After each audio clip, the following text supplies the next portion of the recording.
지금 일부러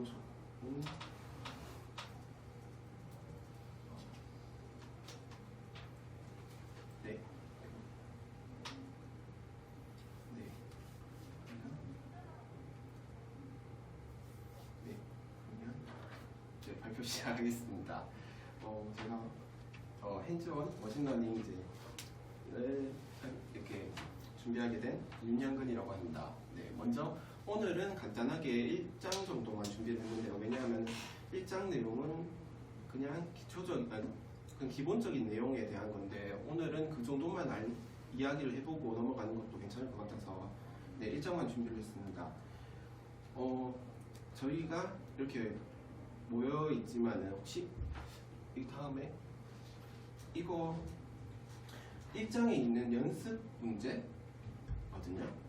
혹시 이거 읽어보시고 보이시나요? 뒤에도 보시고 자신이 그래도 이거는 안다 몇 개 정도 설명하실 수 있을 것 같으세요? 찍어가지고 딱 물어봐요.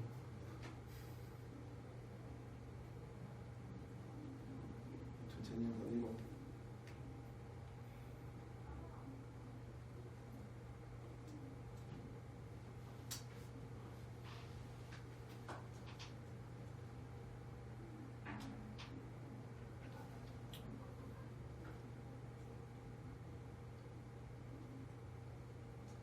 민정아 좀 온라인학습이 몇 개 정도?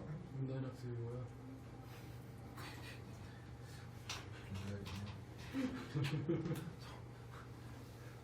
지금 한 5개 정도 할 수 있으시다.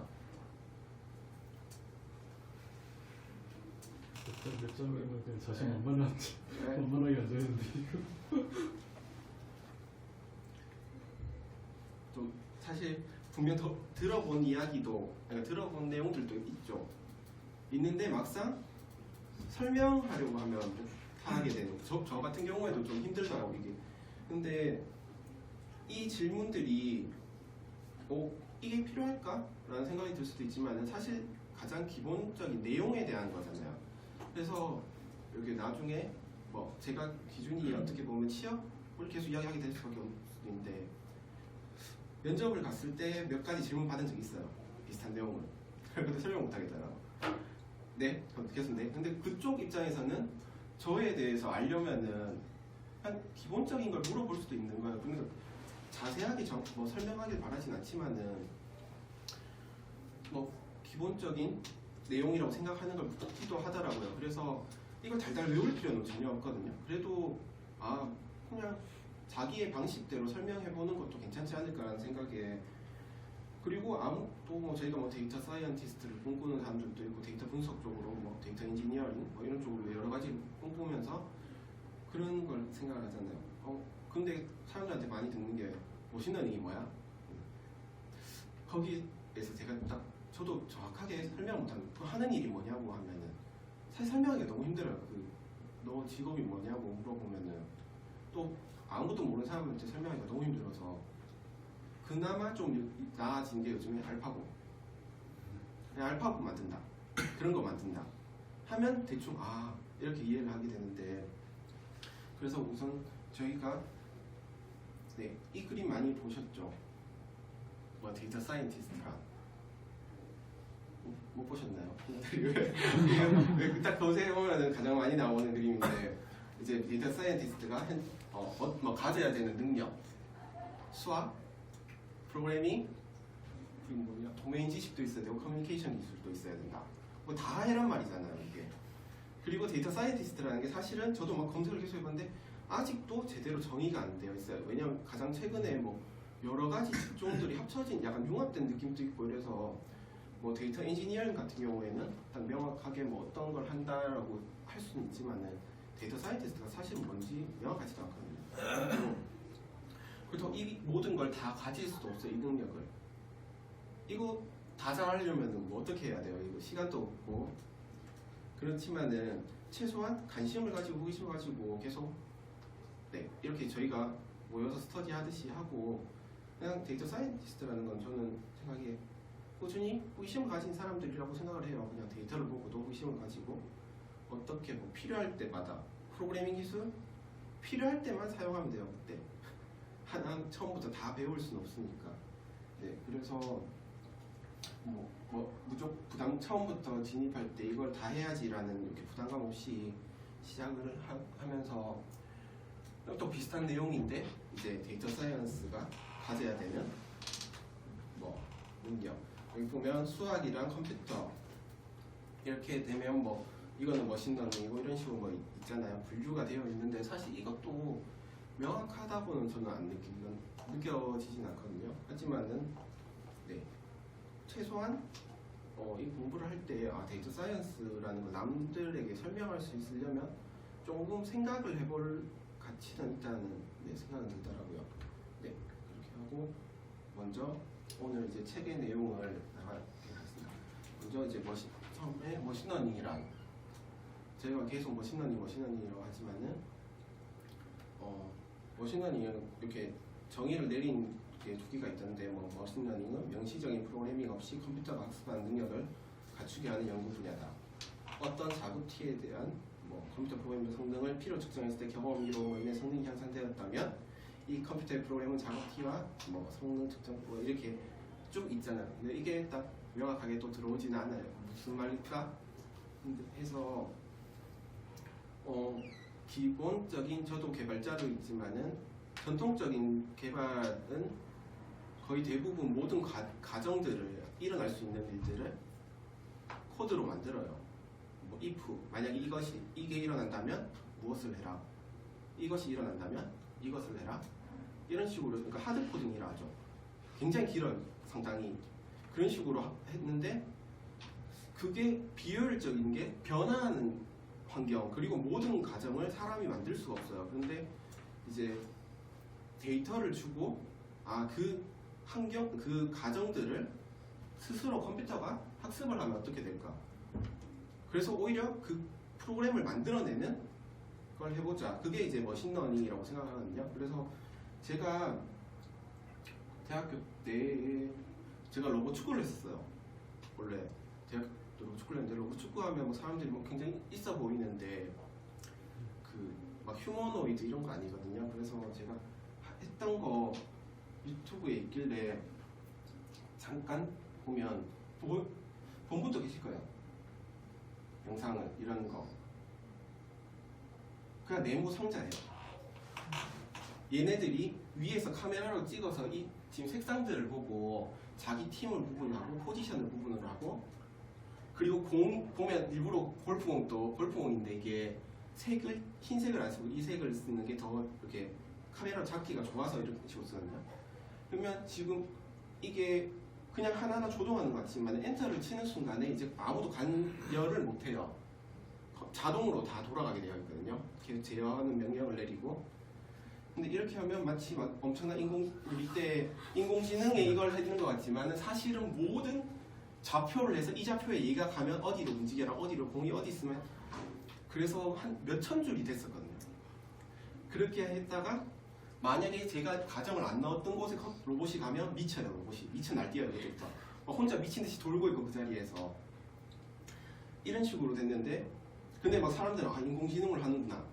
인공지능이 아니죠. 사실은 제가 좀 노가다를 한 거죠. 이게 정말 그런 식으로 한데 최근에는 이게 이제 어느 정도 기술이 발전이 되고 나서 이제 원래 대회가 있었는데 대회가 없어졌거든요. 이제 하지 않는데 최근에 강화학습을 이용을 해서 이제 진짜 인공지능을 하려고 하고 있더라고요. 근데 제가 할 때는 그건 없어서 저는 이 비전 쪽으로 하고 있었는데 정말 지금 이거 다 제어하려면 미치거든요. 사람이 그렇게 했었는데 이제는 머신러닝에서는 이 모든 기능을 이제 제가 했던 그 과정들을 이제 컴퓨터가 스스로 학습을 할 수 있게 하고 있습니다. 그러면 저희가 왜 머신러닝을 사용하는지 보면 첫 번째 게 그거죠.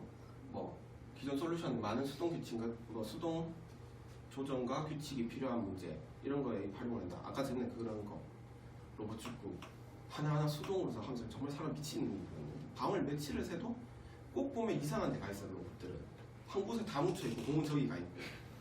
그러면 근데 더 황당한 거는 못하는 팀끼리 붙으면은 공은 저기인데 모든 로봇이 다 저기 가 있어요. 그러면 끝나는 거예요. 하루 종일 아무도 만질 수가 없기 때문에 경기 시작하는 순간부터. 네, 그런 식으로 되는 거 문제가 있었고, 또 이제 전통적인 방식으로는 해결이 방법이 없는 복잡한 문제. 뭐 저희가 뭐 일반적으로 생각하는 뭐 이미지 이런 쪽만 봐도 상당히 복잡하잖아요. 이걸 이제 이런 식으로 하고, 또 이제 유동적인 환경, 아까 전에 말했듯이 계속 변화하는 환경에서, 그리고 머신러닝을 사용해서 역으로 알 수 있는 게 뭐냐면, 오히려 저희가 데이터를 보지 못하는 걸 머신러닝을 통해서 역으로 알 수 있는 경우도 있거든요. 그런 걸 이제 그 패턴을 찾아내는 걸 데이터 마이닝이라고 하고, 뭐 데이터 분석 쪽에서는 많이 사용을 하는데, 그건 나중에 뒤에 실습을 하다 보면 어떤 의미인지 알게 될 것 같습니다. 그리고 이제 저희가 머신러닝은 여러 가지 종류를 나누는 뭐 기준이 있는데, 지금 보면 저희 많이 들어봤잖아요. 지도학습, 비지도학습, 증지도학습, 뭐 강화학습, 오늘 공부했던 그런 게 있고, 또 이렇게 점진적인 학습을 하는 방법에 따라서 온라인 배치와 배치 학습 이렇게 분류를 하기도 하고, 또 이제 데이터 포인트, 그러니까 뭐 어떤 식으로 예측을 하는지에 따라서 사례 기반 있고 모델 기반 학습 이런 식으로 나누는데, 이게 다 따로 있는 건 아니고 뭐 나와 있지만 배타적이지 않고 서로 뭐 지도 학습이면서 모델 기반일 수도 있고 이런 식으로 된다는 걸 알고, 이거에 대해서 조금 세부적으로 이야기를 하면, 먼저 지도 학습과 비지도 학습은 다 아시죠? 그래서 다 이제 이야기 너무 많이 들었잖아요, 항상. 그래서 지도 학습은 이제 학습하는 동안의 감독 형태나 정보량에 따라 분류하는 방식을 지도 학습으로 나뉘는데, 지도 학습은 훈련 데이터에, 그러니까 정답이 있는 데이터, 그리고 뭐 가장 저희가 지도학습 중에서 많이 쓰는 게 회기, 그리고 이제 뭐 분류, 그리고 이외에도 뭐 K근, 뭐 최근접 이용, 선형, 회기 뭐 이렇게 밑에 쭉 있는데, 그냥 정답이 있는 데이터를 이용을 한다고 생각하면 되는데, 저 같은 경우에 이게 맞지 않을 수도 있거든요. 처음에 제가 회기를 들었을 때 저는 뭐 통계 쪽으로 공부를 한 적도 없고 이러고 해서 회기라는 말이 뭐지? 돌아온다는 말인 것 같은데 왜 계속 회기라고 하지? 왜 통계학에서 회기라는 거, 회기가 뭐지라는 이해를 못했어요. 그리고 분류하고 회기가 구분이 잘 안 되는 거예요. 무슨 말인지 모르겠고. 그래서 제 나름의, 이게 틀릴 수도 있거든요. 나름의 이해를 했던 게, 약간 회기는 아날로그죠. 그러니까 연속된 거에서 예측을 하고, 그러니까 뭐 집값을 예측하고, 집값이 뭐 딱 떨어진다고는 할 수 있지만 사실은 그래프로 그려보면 상당히 이렇게 연결되어 있잖아요. 집값이라는 게 뭐 그런 식으로 아날로그적이고, 아니면 그래서 뭐 확률 같은 걸 구하고, 이런 경우에 회기 분석을 많이 사용하고, 분류 같은 경우에는 이제 디지털이라고 느끼는 거, 딱 10개면 10개, 5개면 5개 정확하게 구분이 되는, 물론 겹칠 수는 있어요. 회기에서 회계 분석을 이용해서 몇 프로, 뭐 확률적으로 몇 프로 이하는 무엇, 몇 프로 이상은 무엇, 이런 식으로 나눌 수도 있지만, 그러니까 정확하게 분류할 수는 없지만 저 스스로 이해를 하려고, 이건 아날로그적이구나, 이건 디지털적이구나, 이런 식으로 이해를 했거든요. 네, 그렇게 해서 하고, 회기는 뭐 예측 변수 뭐 이렇게 있는데, 이건 나중에 그 이후에 다음에 챕터 더 하다 보면은 조금 더 확실해질 것 같습니다. 그리고 이 밑에 있는 내용들도 사실 저도 다 알지는 못하거든요. 근데 기본적인 내용들이니까 이후에 이 교재에서 다 있다고 하더라고요. 그래서 그때 되면 좀 더 깊게 공부를 해봤으면 좋겠습니다. 네, 그리고 이제 다르게 이제 비지도 학습. 비지도 학습은 이제 훈련 데이터에 이제 정답이 없습니다. 그런데 저희가 생각하는 게 이게 왜 필요할까? 해보면 뭐 다양한 이유가 있지만은 가장 많이 쓰는 경우가 지도학습 알고리즘에 넣기 전에 데이터들을 비지도학습으로 분류를 해서 이렇게 그 정답을 나누고 분류하고, 이렇게 사람이 하기에 너무 힘든 과정들을 이 비지도학습을 이용을 하기도 하고, 그러니까 합쳐서 사용하는 경우가 상당히 많더라고요. 비지도학습으로 먼저 데이터를 분류를 하고 그 이후에 지도학습으로 저희가 원하는 예측을 한다. 이런 경우도 많고, 뭐 여기 보면 밑에 조금 자세히 설명나 있는 게 뭐 시각 알고리즘. 혹시 데이터 이야기를 할 때 뭐 몇 차원 이야기를 많이 하잖아요. 저희가 항상 이야기할 때. 근데 거의 보면 100차원, 뭐 150차원 이런 것도 있어요. 저희는 3차원에 살고 있지만 뭐 시간까지 합치면 4차원이겠지만 사실 그 이상 되면 저희가 머리로 상상이 안 되잖아요. 지금 3차원까지는 이렇게 공간, 근데 4차원만 돼도 모르는 분들은 이해가 안 될 거예요. 4차원이 어떤 형태지?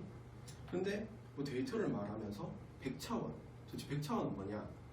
그리고 그 100차원을 어떻게 그 특성들을 우리가 눈으로 보냐?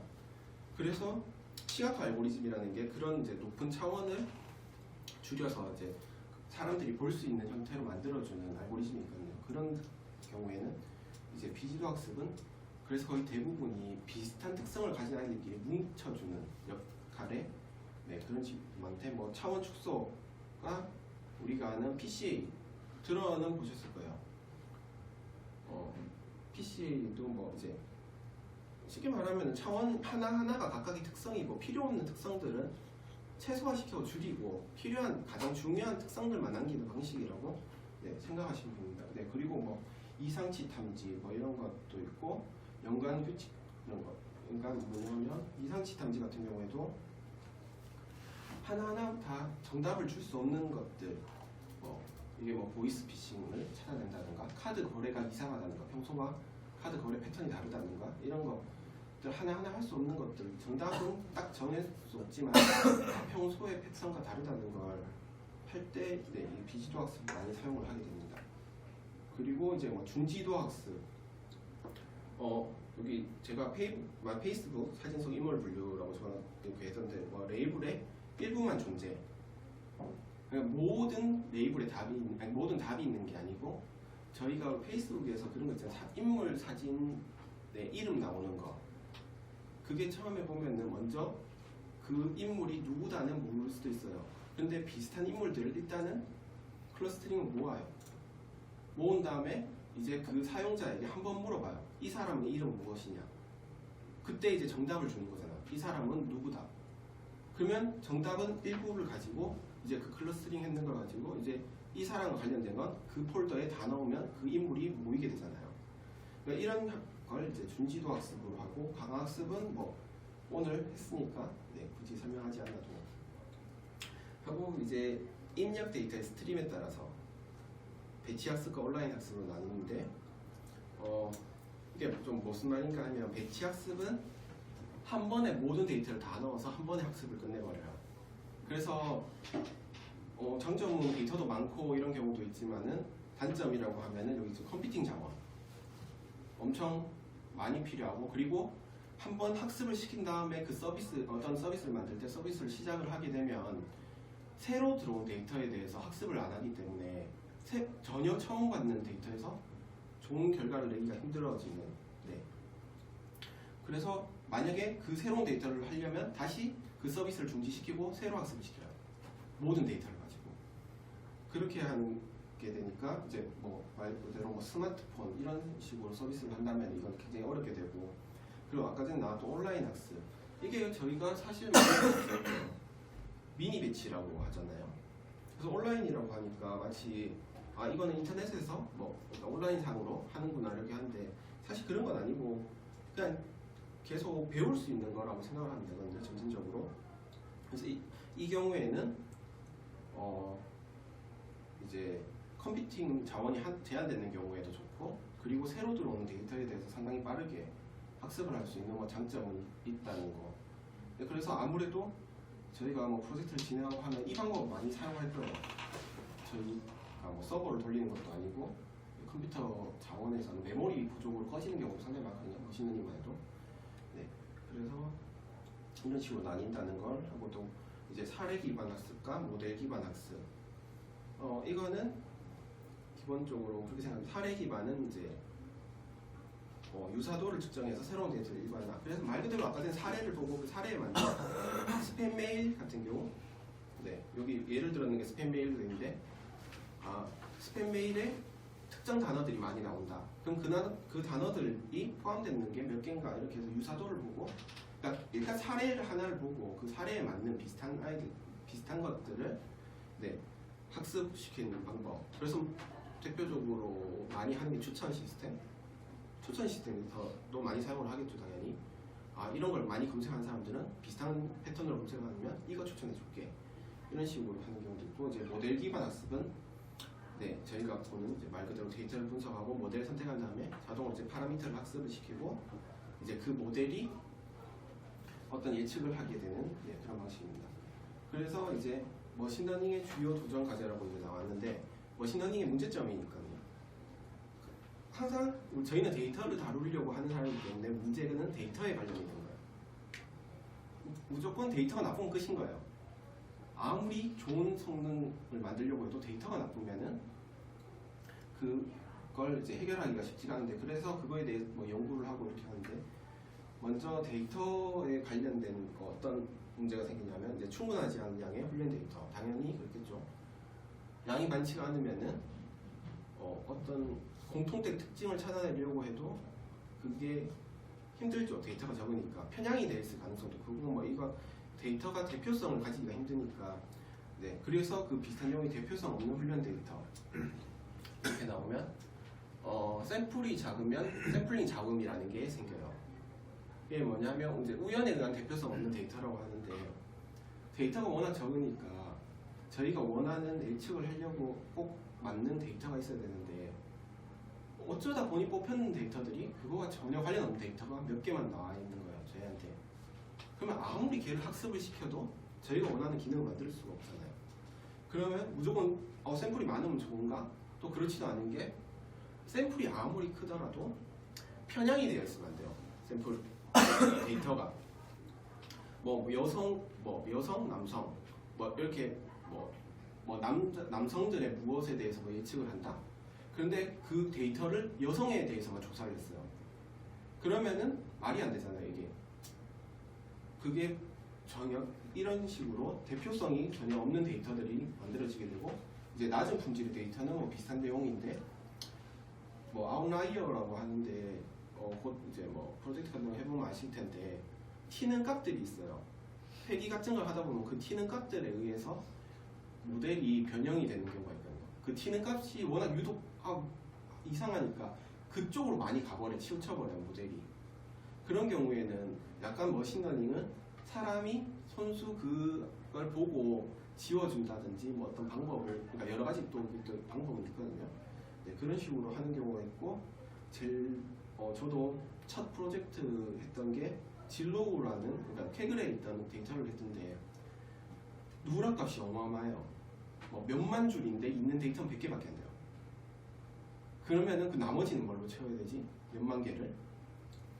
그런 거에 대해서 고민을 많이 해야 되고, 그거에 따라서 이제 모델에도 이렇게 성질이 많이 그러니까 모델의 성능이 많이 바뀌게 되고, 그래서 이제 관련 없는 특성이라고 되어 있잖아요. 그래서 이제 저희가 딥러닝에서도 중요하지만은 딥러닝보다는 머신러닝 기술에서 좀 중요한 게 이제 특성공학이라고 해서 피처 엔지니어링. 그래서 모델에 학습시키기 전에 일단은 사람이 직접 데이터를 보고 그 중요한 게 무엇일까, 이런 특성에 대해서 분석하고 시각화를 하고, 이런 게 굉장히 그런 게 좀 많아야 돼요. 이쪽 분야에서 일하는 사람들한테 이야기를 들어보면은 처음에 입사하기 전에는 다 그렇게 본 건데, 멋있게 모델을 돌려보고 모델의 예측 성능을 올리고 이거에 대해 큰 이렇게 마음으로 이렇게 그런 걸 기대를 하고 들어갔는데, 가보면 데이터를 던져주고 한 70%는 이것만 하고 있대요. 진짜 너무 힘들거든요. 데이터 계속 보고 있으면 이게 무슨 말인지도 모르는데 계속 그래프만 그리고 있고. 근데 이 과정이 상당히 중요할 수밖에 없어요, 머신러닝에서는 그 특성에 따라서.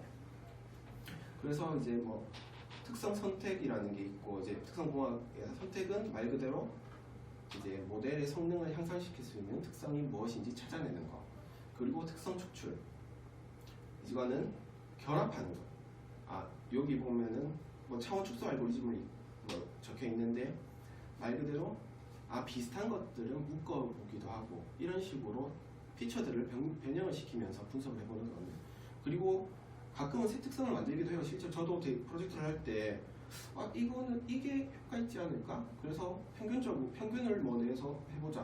그래서 새로운 특성을 만들기도 해서 넣어보기도 하고 뭐 그러면